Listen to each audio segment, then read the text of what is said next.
Every piece of pop culture you remember is caught between two forces. The moment you experienced it, and the systems that keep reshaping what it means.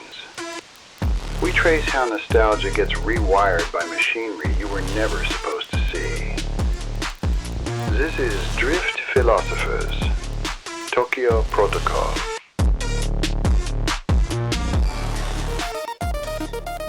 You ever get a rejection that feels like it was written by a ghost? You know the one. For a job, maybe a project, and the language is all super polite, the reasons are kind of vague, but the tone is just absolute. It's so certain that for a second you actually think, maybe they're right. Maybe I am the problem here. Exactly. That's the feeling. It's not about the content, it's about the confidence. It makes the message feel like this objective fact, like it came from some flawless system, not just a person. The explanation doesn't even have to be that good. The certainty alone is what makes it feel totally final. And that feeling Jack's describing, that's the heart of our story today. Because what happens when that voice of authority, that super confident rejection, isn't coming from a person at all, but from an AI? And what if its explanations are so smooth, so coherent, that they don't just inform our judgment, they start to replace it? Okay, so to really get into that question, we need to go inside a pretty high-stakes environment, an innovation challenge. This is a place where human screeners are basically the gatekeepers, deciding which new ideas get a shot and which ones don't. Yeah, and you have to realize this isn't just about sorting a few emails. The sheer scale of it is the real problem.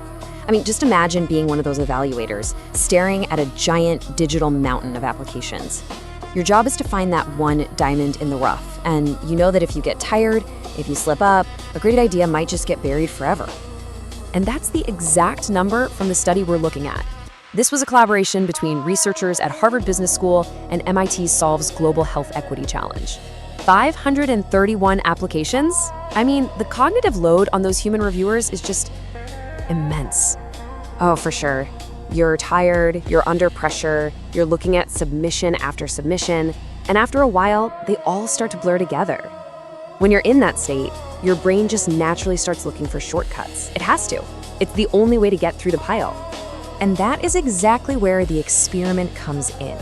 The researchers wanted to see what happens when you introduce an AI teammate, this sort of ghost evaluator, into that high-pressure screening process.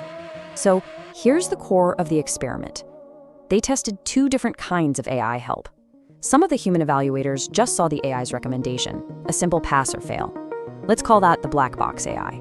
But others saw the recommendation and a detailed text explanation for why the AI made that call. That's the narrative AI.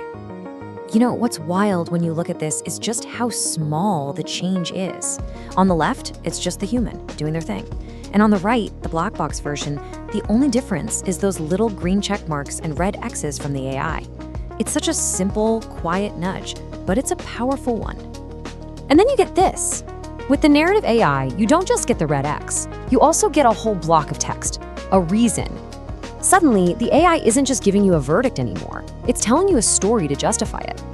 Okay, so my first thought is, this is a no-brainer. More information has to be better, right? You give an expert an explanation, you show them the AI's work, that's gotta make them a better, more critical judge. They'll be able to spot the AI's mistakes easier, right?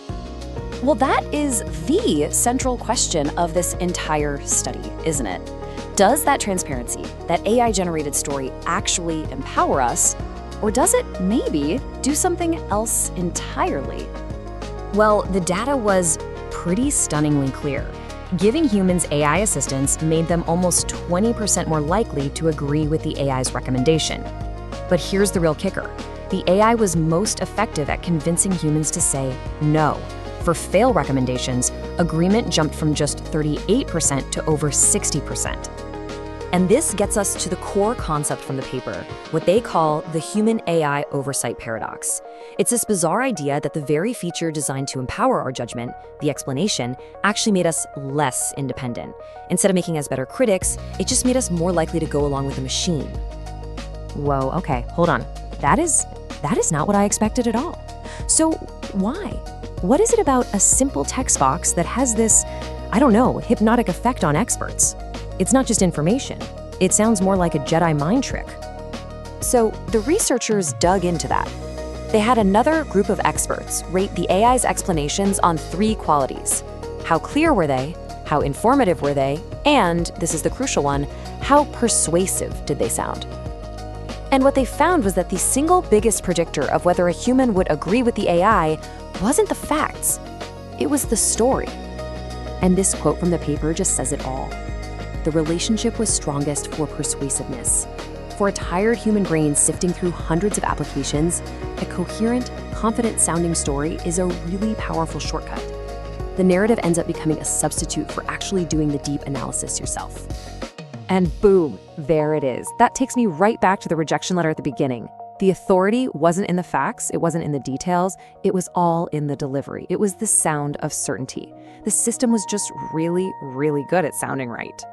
So here's where the real drift happens. We thought we were building a transparent assistant, right? A tool to help with a really tedious, high-volume task. But we might have accidentally built the perfect persuasion engine. One that's optimized not for being correct, but for getting us to agree. And that's the glitch in the whole system, isn't it? We're outsourcing our own critical thinking to a tool whose actual expertise isn't evaluation, it's just confident storytelling. Exactly. And as these language models get better and better at generating these plausible, coherent, persuasive narratives, our own muscle for questioning them might actually get weaker. It's like we're letting the AI do all the heavy lifting and our own critical thinking is just getting out of shape. So in the end, the AI isn't just a ghost evaluator.